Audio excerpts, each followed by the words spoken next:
అయితే అప్పటి నుంచి నేకటకి అంబార్సకే గుర్తించాలి మాత్రం ఇల్లే సార్. కేవలం మా గిరిజనులుగా మిగిలిన అతి వెనుకబడ్డ జాతిల్లోనే మా 3 జాతీయులు 2 మంది సార్. పీవీటీజీ ప్రోమేటివ్ ట్రైబల్ గ్రూప్ ఉంది సార్. 5th షెడ్యూల్ ఏరియాలోనే ఎక్కువ వెనుకబడ్డ ప్రాంతంలోనే మా ఎక్కువగా వెనుకబడిన ప్రాంతం 3 జాతీయులు సార్. ఇందులో కనీసం ఒక అధికారి వాతీసకి అయినా అవసరం మా ఇజ్జోసకు గొలుసకి చాలా అసహించుకుంటున్నది. అంటే ఇంకా అప్డేట్లో హిల్లం సార్. అంటే చాలా వెనుకబడి మంజాను. ఒకప్పుడు తిండి కావచ్చు, చదువు కానీ చదివినం కానీ ఒక రిజర్వేషన్ ఒకప్పుడు మచ్చీసకే కనీసం రిజర్వేషన్ ఉపాధి లేకుండా చాలా వెనుకబడ్డాం మనం సార్. ఇప్పటికీ స్వాతంత్రం ఇన్ని రోజుల సంవత్సరం తర్వాత ఒక నిజంగా ఒక నాయకుడుగా మీరు అప్పుడు తొలి వివాహ చట్టం ನನಗೆ మాట ಹೇಳ್ತೀರಿ సార్. ప్రజా పోరాట యాత్ర టైంలో ನನಗೆ మాట ಹೇಳ್ತೀರಿ. ప్రజా పోరాట యాత్ర టైంలో మీకు మాట ಹೇಳ್ತೀರಿ సార్. అవును సార్.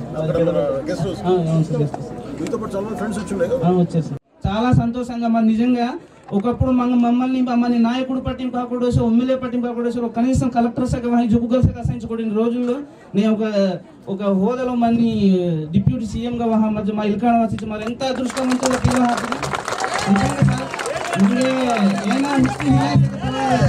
ఈరోజు మంగే మా భావితరాలకి మంచి మార్గదర్శకంగా ఒక నిలబడిన వ్యక్తి అంబాసి మనసు ఇచ్చి మీరు సార్.